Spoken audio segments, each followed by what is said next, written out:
다음은 이제 더 탐사 관련된 내용을 할 건데, 요 이제 그놈 목소리 3차 편입니다. 우리로 따지면 3차죠. 왜냐면 윤석열의 목소리는 이거랑 달라. 얘는 이제 강승규하고 연결돼 있는 어떤 국정 개입에 대한 얘기인데, 어제는 과거 MB의 똘마니 중에 하나였던 이강인이라는 인물이 새롭게 드러났고요. 오늘은 자유청년맹이라고 하는 관변단체의 연결고리가 드러나고 있습니다. 근데 놀라운 것은 이 역시도 MB계와 김건희가 깊숙하게 연결되어 있는 고리를 통화 녹취를 통해서 우리가 알 수 있었다는 거죠. 즉, 송 작가가 음모론처럼 2달 전부터 계속 얘기해 오거든. 현재 김건희는 MB와 붙어 있고 그들이 지금 대통령실을 비롯한 행정부 수장 요직을 장악하고 있다라고 하는 또 하나의 증거를 보여주는 녹취가 있었습니다. 자, 이 내용을 하나씩 좀 살펴볼 건데요. 그 B씨 있잖아요. 계속 통화하시는 분. 그분이 이제 강신업 변호사한테 막 자랑하거든요. 근데 어제 장철호를 만났는데, 그래서 내가 이거 해가 됐다고 하니까 내가 김건희 여사하고 전화 통화했다 그랬어. 그랬더니 우리 김건희 여사님하고 점심하기로 했다고 막 그러더라고. 이러면서. 결국 이 얘기가 뭐냐면 장철호는 자유청년맹 사무총장이고요. 이 사람은 말하자면 캠프에서 열심히 김건희 밑에서 뒤를 닦아주다가 이제 자리를 하나 요구한 사람인 거예요. 근데 이거를 대통령실에서 강승규를 통해서 불러내가지고 자유청년맹 총재 사무총장하고 같이 밥을 먹은 거야. 이게 무슨 얘기냐면 대통령실에 자리 주세요 그랬더니 자유청년맹한테 네가 이 사람 자리 좀 알아봐라 라고 알선하는 자리를 강승규가 만든 겁니다, 결과적으로. 근데 문제는 이 B씨한테 정규직을 안 주고 당신이 글을 올리거나 활동을 했을 때 케이스 바이 케이스로 해갖고 돈을 줄게 라고 제안을 한 거고, 여기서 B씨가 빡이 돌아버린 거예요. 근데 이 과정, 그러니까 서로 이렇게 거래를 주고받는 과정 중에 일단 대통령실이 불러서 보상을 해주겠다라고 얘기한 것도 불법이지만 이걸 갖다가 자유청년맹한테 네가 좀 알아봐줘라고 떠넘긴 것도 굉장히 큰 불법이에요. 그래서 강승규 수석 소개로 전화드린다 하면서 대통령 비서실에 이창진 국장이라고 합니다. 라고 하면서 우리 강승규 시민사회생 소개로 전화를 드립니다 하면서 막 이분을 막 치켜 세우고 자리를 어디를 알아볼까 뭐 이거 있고 뭐 이런 얘기를 쭉 해요. 그래서 이 사람이 다 오케이 하는데 아까 말씀하신 것처럼 뭐 자기는 상근직을 요구하는데 나중에 점점 갈수록 상근직이 아니고 약간 이상한 쪽을 자꾸 뭐 비상근도 아니고 하여튼 뭐 원고를 쓰면 뭐 그거에 따라서 돈을 지금 이상한 그런 걸로 준다고 한 거예요. 이 사람은 지금 먹고 살기 힘드니까 좀 안정적인 그렇지. 정규직을 달라는 거지. 달라고. 명함도 있고 뭐 이런 거. 그래서 중요한 건 뭐냐면 그 자유청년맹이라고 하는 단체의 사무총장하고 이 사람하고 서로 만나서 쉽게 말해서 서로 저들 잘났다고 대화를 나누는 과정 중에 잘났다고 대화를 나누는 핵심이 뭐냐면 내가 김건희랑 친하다야. 그렇지. 그래서 나는 김건희랑 통화도 하는 사이다. 그랬더니 저쪽 놈은 우리 밥 먹기로 했는데 이게 유치찬란한 거예요. 근데 이게 왜 김건희냐고. 윤석열이 아니고. 그러게. 내가 실세고 내가 권력이 있다라는 자기 자랑을 하는데 김건희라는 이름이 대놓고 등장한다는 거죠. 결과적으로 놓고 보면 김건희가 이 정권의 핵심 실세다, 대통령실의 핵심 실세다라고 보여주는 또 하나의 증거가 나온 겁니다. 이 정도 되면. 그러니까 이 아줌마는 그냥 돌려깎은 공작새에 생각 없는 성형 중독자가 아니야. 실질적인 국정농단을 하고 있고 VIP로 불리고 있는 5층 집무실을 실제로 쓰고 있는 대한민국 실세라니까. 어쨌든 처음에는 이창진 국장이라는 사람이 대통령 비서실 이창진 국장이라는 사람이 처음엔 바르게 살기 운동중앙회 여기에 이렇게 하다가 나중에는 자유총연맹까지 이렇게 이게 다 가게 돼요. 이게 아마, 한국의 3대 말하자면 정치하고 연관되어 있는 단체가 있다 그랬잖아요. 관변단체. 관변단체가 있다 그러잖아요. 확장하면 4대인데 제일 큰 게 바르게 살기 운동본부입니다. 이 조직원들이 제일 많아요. 근데 여기는 높은 사람들만 장악이 돼 있어. 근데 요 자유총연맹은 숫자는 230만 정도의 수준이지만 이게 그 바르게 살기 운동본부는 한 400만에서 600만이라고 자기들이 주장을 합니다. 동네마다 있는 친목단체 같은 거예요. 그래서 바르게 살기 운동본부를 거치면 구의원, 시의원으로 가는 가장 핵심적인 그 자리가 됩니다. 아니 근데 거기 뭐해? 맨날? 아니, 바르게 그냥 살자 돌은 봤어요 많이. 아니, 이게 제가 이제 그쪽에서 한때, 뭐, 한때? 고향 그쪽 지부에서 네. 몸을 담았던 사무총장, 뭐, 총 비슷한 거였기 때문에 그 관계를 너무 잘 알아요. 시민사회 소속에 꽂아졌습니까? 예? 그냥 내 발로 찾아갔어요. 근데 내가 왜 거길 찾아갔냐면, 거기 있는 회장님이 원래 뭘 했냐면 호남 향후회의 지역 회장님을 했어요. 근데 어느 순간에 자유총연맹 그 지역 지부장님을 하신 거야. 그리고 시의원이 됐어요, 실제로. 헐. 그래서 그게 이제 연결고리로 이렇게 계속 묶어져 가는데 그쪽은 간부 위주로 포섭을 해요. 그리고 그 간부들이 시의원이나 이런 게 돼갖고 어떻게 해주냐면 밑에 있는 사람들을 쉽게 말해 거래를 묶어줍니다. 관공서에 납품을 할 수 있게 해준다든지 아니면 끼리끼리 어떤 거래를 할 수 있게끔 이권에 개입을 많이 해요. 그러니까 상인들이나 중소 상인들이 많이 그쪽에 가입을 합니다. 근데 이런 쪽은 진짜로 그 지역장들, 그러니까 이른바 임원들이 굉장히 열심히 하는 거강꾼들인 거예요. 그러니까 호남 향후에는 이제 딱히 여당 쪽은 아니지만 호남 향후회가 갖고 있는 막강한 그 숫자들 때문에 이쪽에 있는 사람들이 그런 방식으로 양다리를 다 걸치고 있는 케이스가 많다는 거죠. 근데 이쪽 사람들은 말 그대로 자기 돈 내고 밥 사 먹어요. 이게 결과적으로 이게 간부들이 자기 돈 내고 조직 관리를 합니다. 근데 자유총연맹은 전혀 틀려요. 자유총연맹은 일종의 거기 있는 일반 회원들도 사실상 거의 적극적인 활동가들인 경우들이 많습니다. 그리고 얘네들은 국가에도 돈을 엄청나게 지원을 받아요. 그러니까 단순하게 국정 지원비를 받는 것도 있지만 그 안에서 뭐가 있냐면 지금 자유총연맹 건물이 남산에 있는 예술극장 바로 건너편에 있는 건물이에요. 어마어마한 그 부동산 가치를 가진 건물이거든요. 이거 처음에 만들어질 때 국가에서 그냥 줬어요, 자유총연맹에.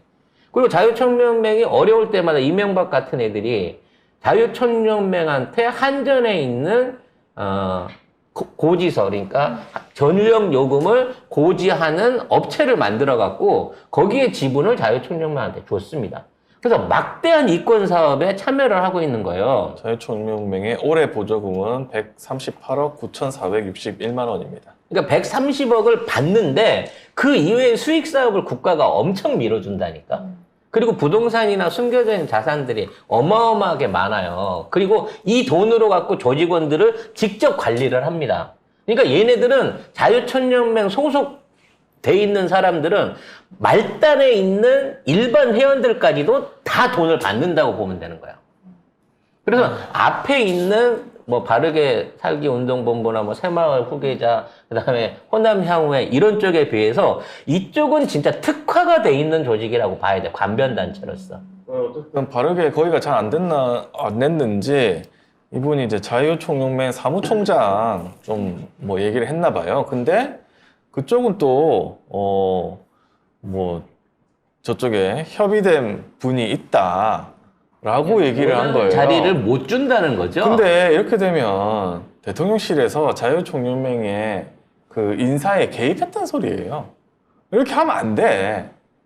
근데 개입했다는 소리를 이창진 이 국장이라는 사람이 선임 행정관이라는 사람이 실토를 한 부분이죠. 그럼 결과적으로 이 지금 그 자유총연맹 강석호 총재도 청와대에서 꽂은 사람이지만 용산에서. 그 사무총장도 사무총장도 이미 낙점을 받아서 꽂힌 사람인 거예요. 그러니까 B 씨가 원했던 자리는 자유총연맹 안에 부회장 내지는 사무총장이었을 가능성이 높다는 거죠. 저 사람이 원했던 자리 중에는. 어쨌든 그래서 나중에는 뭐 면접은 보러 갔나 봐요. 어떻게 총재님이 뭐 뵙자고 했다 이러면서 면접은 보러 갔는데 뭐 잘 안 됐겠죠? 당연히 안 되죠. 그러니까 자유총연맹 입장에서는 얘를 순순하게 자기 조직으로 안 보는 거야. 왜? MB계가 아니니까. 그래서 김건희가 온갖 조직에서 다 손을 벌었잖아요. 뭐 종교 조직부터 시작, 종교 안 찾아간 데가 없고, 이권 단체들이나 돈 있는 사람들은 안 건드린 데가 없는데, 자 그런 식으로 해서 뒷배가 있었던 활동가들이나 조직들한테는 다 자리들을 나눠줬는데, 이런 약간 솔로 프리랜서 지원자들 같은 경우에는 지금 박대를 하고 있는 거고, 그것 때문에 불만이 터져나오고 있는 거예요.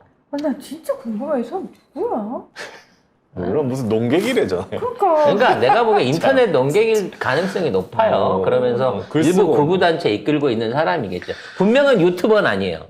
유튜버였으면 어떻게든 영상으로 이번에 찍었지. 영상도 했을 뿐더러 이번에 극우 유튜버들 모아가지고 지원하기 시작하는 거기에 얼굴을 들이밀었겠죠. 근데 거기도 못 간 거야. 유튜브도 아니니까. 그렇지. 그러니까 유튜버들까지 챙겨가지고 총재가 직접 데리고, 심지어는 용산에서 국무회의하는 사무실을 빌려가지고 거기에 지가 대통령 자리에 앉고 이 극우 유튜버들을 장관들을 앉는 자리에 앉혀가지고 회의를 했다는 거야.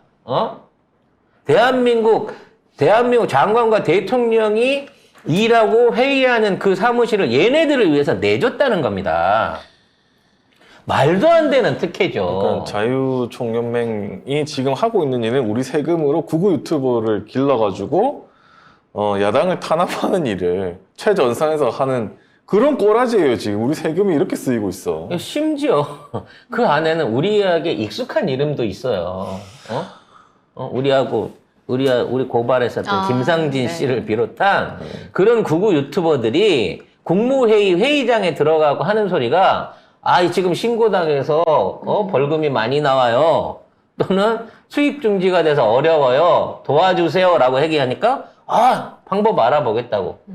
돈 주겠다는 얘기거든요. 이러한 자유총연맹에 대통령부터 장제원을 비롯한 국짐의 핵심 인사들이 나타나고 힘을 실어주고 있어요. 그래서 이 극우 유튜버들이 방통위원회 가서 뭐 직접 민원도 접수하고 가짜뉴스 유튜브 계정 해지. 그래서 지난번에 강승규 수석이 얘기해서 MBC 가가지고 관제대명하라고 시켰던 이 사람들도 따져놓고 보면 자유총연맹 산하의 조직원일 가능성이 높아 보입니다. 현재로 보면.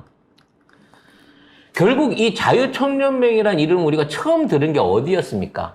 청담동 게이트 안에 그렇죠. 이세창 총재의 생일날 생일잔치하러 모였던 윤상현을 비롯한 극우 인사들과 정부 인사들 이름에서 우린 처음으로 자유총연맹과 이세창이라는 사람 이름을 들었잖아요. 그리고 그 사람이 결국 따져놓고 보면 그 형을 통해 가지고 르네상스 호텔 조나무하고 연결고리를 우리가 계속 얘기하지 않았겠습니까? 결과적으로 저 시절부터, 그러니까 본격적으로 이회창이라고 하는 대선 후보를 밀기 위해서 조나묵이 관변단체나 이런 단체들을 조직하고 운영했을 때부터 자유총연맹은 그 목적으로 보수 우익을 위한 단체로서의 역할을 다 하고 있고 지금도 열심히 하겠다는 거예요. 정치적 중립 규정을 삭제한 상황에서 1,500명이 넘는 1,700명. 1,500이든 1,700이든 별동대를 조직을 해갖고 지금 열심히 활동을 하고 있다라고 자랑을 하고 있는 거예요. 내가 지금 세금 도둑질을 해가지고 그 세금으로 갖고 부당한 정권을 지키기 위해서 내가 활약하고 있어. 우리가 이런 사람들이야라고 하는 자랑을 떳떳하게 하고 있는 애들이 지금 자유총연맹이라는 겁니다. 근데 이런 사람들 유튜브 보시면 1분 이상 보기 힘듭니다. 진짜 수준이 진짜 보기 힘든 수준이에요. 이거는 사람이 볼 수 있는 수준이 아니거든요. 근데 이런 사람들을 모아가지고 자유총연맹에 갖다 앉히고 거기를 돈을 지원해주고 다른데 돈 다 삭감하는데 여기 지원 늘려주고 이래가지고 선거를 하겠다는 거 아니에요 지금? 아니 총선에 유튜버들 모아가지고 자문위원회 합시고 구성을 해갖고 극우 쪽만 긁어 모은 거야. 극우 쪽만. 그리고 이 자유총연맹에 대통령실이 시민사회 수석실이 직접 개입을 한 정황이 나왔고 강성규 목소리도 나왔고 그 안에는 이창진 시민사회 수석실 선임 행정관 목소리까지 나왔는데 이 정도면은 탄핵감이죠. 물론 그 전까지 다 탄핵감이 너무 쌓이고 쌓였는데 이건 역시도 탄핵감 이것도 중에 하나인 거예요. 평생 있어야 돼. 이건 죽을 때까지 있어야 어차피 돼. 나중에 이 정권이 끝나면 다 합치면. 그 현재는 불소추 특권을 받고 있기 때문에 이거 다 몰아가지고 형량 마일리지로 계속 올라갈 겁니다. 다행히 한동훈이 사형 없는 무제한 무기형을 지금 제정을 하고 있기 때문에 아마 기네스북에 올라갈 거예요. 1200년만 깨면 기네스북에 올라갑니다. 사실 이런 단체 없애야 돼요. 필요 없어. 지금 왜 필요가 있어? 극우 단체가 왜 우리 세금을 쓸 이럴 필요가 있어요, 도대체? 그 와중에 이낙연이 등장을 해요. 이낙연이 등장을 해갖고 디지털 미디어 시티 이쪽에 유세 왔을 때 얘네들이 가서 사진을 찍어주고 그에 관련된 지원을 하면서 정청래는 뭐하냐! 라고 비난하는 댓글을 쓰고 있습니다.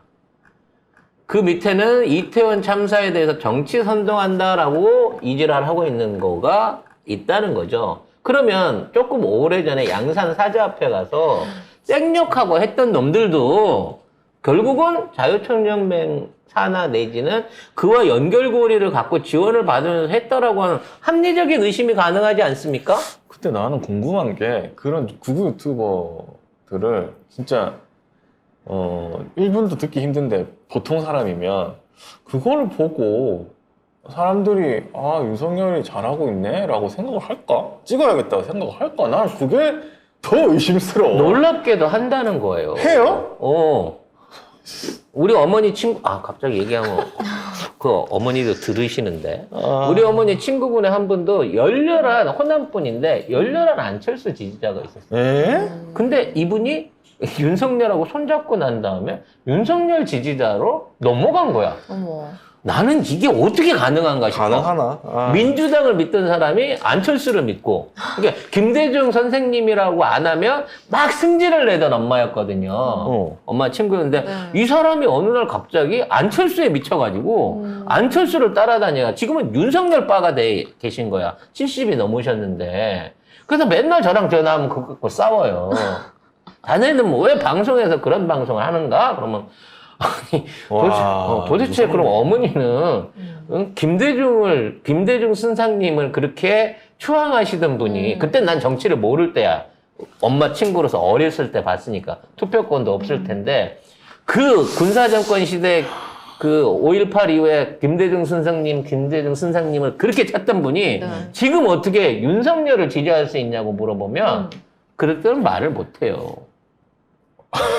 김대중 선생님이라고 저 어릴 때부터 저희 집도 세상에, 전라도라서 진짜. 김대중 선생님이라고 부르고 살았는데 그 어머니 지금 이재명 대표 열렬히 지지하시거든요. 그 중간에 내가 역할을 못한 거야. 내가 잘못했네. 아니 안철수부터 좀 이해가 안 가잖아요. 근데 안철수에 대해서도 저희 이해가 안 송 여사님은 굉장히 욕을 하시거든요. 아니 엄마 제일 친한 친구라서 갈라서세요 소리가 못한단 말이야. 그 양반이 우리 엄마 카톡에다가 가짜뉴스 그렇게 보내주시거든. 아, 그걸 보고 믿는다고? 그런 걸 보고 믿는다고? 그러니까 엄마도 가끔 가다가 저한테 염장 지르는 소리. 아이고 그 대장동만 없었으면 대통령 됐을 것인데 아들하고 마누라가 사고만 안 쳤어도 이재명이 대통령. 엄마 그런 거 없었다니까. 그 카톡을 보고 그런 말씀하시는 그러니까. 거죠. 그러니까 이건 진짜 우리 어머니도 내 방송을 매일 듣는데 네. 그쪽에서 오는 그것 때문에 이렇게 약간 왔다 갔다 하시는데 오직 하실까 하겠네. 싶은 생각이 드는 거예요. 하긴 저도 옛날에 그 가족 단톡방에 이상한 이제 제 동생이 중국인들이 와서 뭐 문재인을 찍었네 뭐 하여튼 막 그런 게 올라온 적이 있는데 그래서 우리 어머니 그걸 요즘 믿는단 말이야 진짜로. 그래 우리 어머니 오는 요즘 카톡 아. 최신판은 네. 저거예요. 북한의 공작을 받은 놈들이 한국에 내려와가지고 중국인 교포들하고 합세를 해서 오염수 문제를 들고 일어나서 국가 반란을 깨하고 있다. 맞다, 나는 그거 본 것 같아. 그래서 얘네들이 군조직에까지 다 들어가가지고 네. 지금 해병대 이러는 게 걔네들이 언제 군사 반란을 일으킬지 모르는 상황이니까 우리 정신 바짝 차려야 된다. 이런 얘기를 뿌리고 있어요 지금. 저는 그런 얘기들 와. 들으면 무슨 생각 드냐면은 대단하다. 그걸 모든 믿어? 디도스 공격도 다 북한 책임이고 지금 이렇게 군 조직까지 해병대까지 침투해서 이 정도의 공격을 벌일 정도면 북한이라는 나라는 미국의 CIA보다 훨 나은 거죠. 엄청난 능력을 가진 나라예요. 이렇게 못 먹고 못 살면 안 되는 나라예요. 그럼. 그렇게 엄청난 능력을 가지고 있는데. 아니 한국에 네. 있는 아니 전 세계에 있는 비트코인의 40% 북한이 훔쳐갔대잖아. 그럼 북한 지금 이렇게 가난하게 살 이유가 없어요. 문재인 대통령 금괴 200톤 뭐 이런 거 있잖아. 야 그거 해봐야 2조 원, 요즘 금값 올랐어도 3조 원, 4조 원밖에 안 돼요. 4조 원이 근데 안 돼. 그러니까 뭐 시니님 말씀처럼 북한 너무 숭상하는 거 아니야? 그러니까 북한의 능력을 빨갱이들 아니야? 왜 북한이 왜 내 숭상해? 능력을? 이것도 빨갱이들이구만. 아니, 이거 그러니까 상식적으로 우리가 주사파네, 그냥 주사파. 생각했을 응? 때 말도 안 되는 얘기를 카톡으로 돌리면 야 이런 걸 하지 말라고 해야 되잖아. 그걸 믿어? 사람의 그 인지 능력이 그렇게 떨어집니까? 그렇게 떨어지는 사람들이 많잖아요. 네 동생도 그랬고 너네 부모님도 그렇잖아요. 근데 이게 약간 종교 왜 같아요. 가족 얘기를 하고 네, 그래 가슴 그러니까 아프게. 이게. 근데 할 말이 없네. 아니 그러니까 이게 할 말이 뭐냐면은 없네. 상관이 없다니까. 할 말이 없네. 멀쩡하게 제 대학 나온 사람들도 이러고 있는 거 보면은 그러니까 내가 효도를 지금하고 상관이 잘못했어. 없다니까. 어머니를 조금 더 좋은 친구들을 만날 수 있는 좋은 환경에 제가 모셔다 드렸어야 되는데 그렇게 돼 있는 줄은 나도 상상을 못 아니, 이게 논리적으로 생각이라는 걸 할 수 없는 사람들인 것 같잖아요. 거의 종교식으로 누가 보낸지도 모르고 누가 쓴지도 모르는 글을 받고 그럼 믿는다는 게 그거를 믿는다는 게 나는 그게 제일 예를 이상해. 들어서 자기 자식이 엄마 카톡이 왔는데 이렇게 했대. 그러면은 못 써. 그런 거 어떻게 네가 저기 알아보고 그걸 해야지. 어떻게 그 카톡에서 온 걸 그걸 달랑 믿고 그렇게 행동을 하니? 라고 야단칠 사람들이 자기들은 정작 카톡에 오면은 세상이 그랬댄다 이러면서 얘기를 하는 거잖아요. 그래서 이번 이제 방송 내용 중에 사실 개인적으로 가장 충격을 받았던 건 얘네들이 다음 총선에서 비례대표로 국진당을 세석을 호남에서 만든다는 거예요. 이 얘기는 뭐냐면 호남청 투표에서 15% 이상을 얻어내겠다는 거야. 비례대표 표를. 되겠어요. 아니 근데 걔들이 이런 얘기를 하는 이런 목표를 갖고 얘기를 하는 지들 나름대로의 근거가 있을 거 아니냐고. 이미 내가 보기에는 아까도 얘기했지만 호남 향후를 통해서든 호남 지역의 신천지를 통해서든 이미 그만한 숫자의 표들을 확보를 했다고 생각을 하고 그거를 지들 표 계산에 넣고 있을 거라는 생각이 들어요. 머리가 아프네 진짜. 아무튼 우리가 알게 모르게 아니 진짜 이건 사실은 나는 지능의 문제라고 보거든요. 이거를 믿음의 문제를 보면 안 될 것 같은데 나는- 사람들은 나는 이걸 지능이 아니라 일종의 종교의 문제라고 봐요. 그러니까 믿음의 문제라니까. 제가 늘 얘기하는데 이게 종교도 이데올로기도 종교다라고 말하는 정준희 교수 부모님도 윤석열 지지자라고요? 아이고. 부모님 어떻게 못하는 거야 와 그러면. 진짜 미치겠다 진짜 어떡하냐. 지금 뭐 카톨릭이 무너지고 개독교가 무너지고 난 상황에서 새롭게 등장한 새로운 종교가 지금은 공산주의 이데올로기와 지금 자유민주주의 이데올로기인 거예요. 그래서 이거를 이용해 갖고 얘네들이 광신도를 만들어서 그냥 자기 쪽 사람으로 끌어들여서 강요를 하고 있는, 믿음을 강요를 하고 있는 거고, 너무 오랫동안 그쪽 지역에 속해 있다 보니까, 이따위 믿음에 어느 순간에 자신이 변질된지도 모르고, 그렇게 변질된 어르신들이 있다는 거야. 아니, 근데 저희는 그래도 왜 더 탐사도 보고 이런 정치적 사안에 대해서 공부도 하잖아요. 그런데 그런 성의가 없는 분들은 이제 언론에서 써주는 그냥 제목 기사만 보고 그냥 윤석열이 잘한다라고 생각하는 거예요. 그냥 카톡만 보고 무비판적으로 수용하고. 그러니까 우리가 잡은 고기 밥 너무 안 준 거예요, 사실은. 우리의 정보라든지 제대로 된 걸 노출시키고. 아니 근데 수준이 그거밖에 안 돼? 국민들 아니지. 수준이? 그거를 먼저 알릴 수 있는 어떤 그런 어떤 채널이라든지 홍보 매체가 있어가지고 그들처럼 적극적으로 거기에 대응해서 그들의 반만이라도 했으면 우리의 윗세대들이 우리의 부모님 세대들이 이렇게 오염되지는 않았을 건데 우리는 그쪽에 대한 아무런 관심과 거기에 대한 홍보 활동들을 사실상 안 하고 방치했다고 봐야 되는 거야. 그냥- 그 빈틈을 파고 들어온 거야, 걔들은. 그냥 되게 간단하게 TV조선에서 트로트 굉장히 유행하잖아요. 어머님들은 거기에 빠져서 그냥 TV조선에서 하는 시사까지 그냥 보는 거예요. 진짜 이러니까 이게 안 된 민주당이 김영웅이나 송가인을 영입해가지고 임영웅.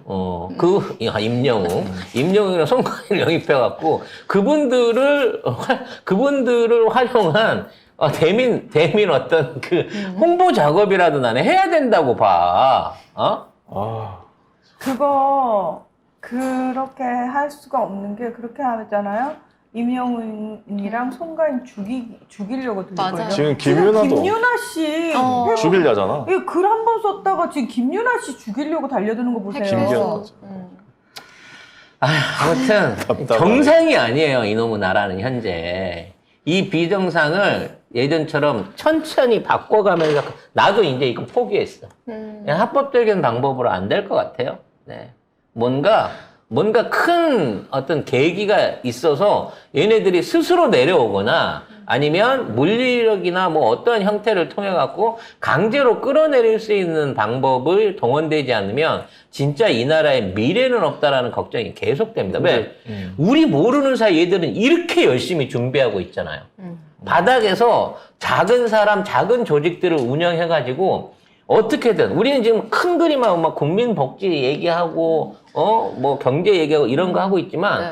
막상 중요한 건 표대결인데 그 표대결에 이기기 위해서 얘네들은 밑바닥부터 이렇게 준비를 하고 있고 활동을 하고 있는 그렇죠. 거예요. 민생보다는 그냥 표 얻기 위한 작업에 들어갔잖아요.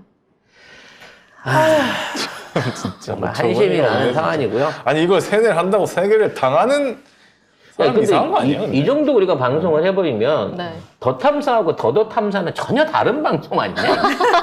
어디까지 가는 이게 거예요? 뭐 방송에 나온 내용이 지금 중요한 게 아니잖아 지금. 네. 네. 그렇습니다. 아무튼 이 상황을 저희는 이렇게 인식하고 있습니다. 송작가 TV는.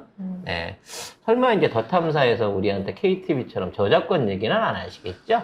물론 우린 가족인데. 물론 우리 방송을 듣고 계신 분들은 이 진보 유튜브를 보는 분들 중에도 굉장히 수준이 높은 분들이 그렇죠. 보기 때문에 그렇죠. 볼 거 다 보고 선별해서 여기 오신 분들이니까. 당연하죠. 예. 네. 그리고 사실은 걱정이 없습니다. 송작가 TV를 계속 보시는 분들의 특징이 뭐냐면은 다른 진보 유튜버들을 딱 보면서 이제 수준 차이를 느끼시는 분들인 거지. 아, 그렇다고 또 우리가 그렇게 고퀄은 아닌데. 아니지. 컨텐츠는 엄청나게 고퀄이지. 그쵸. 장비나 스튜디오는 고퀄이죠. 하지만 우리가 그만한 제대로 된 평등과 방향성을 제공하고 있는지는 늘 겸손하고 반성하면서 노력하고 있다는 점, 앞으로 더 잘해나갈 거라는 점에 대해서 여러분들이 좀 믿음을 주시면 좋겠어요. 근데 지난 1년 동안 우리가 해왔던 제시해왔던 의혹들 있잖아. 거의 100% 다 맞았어요. 네.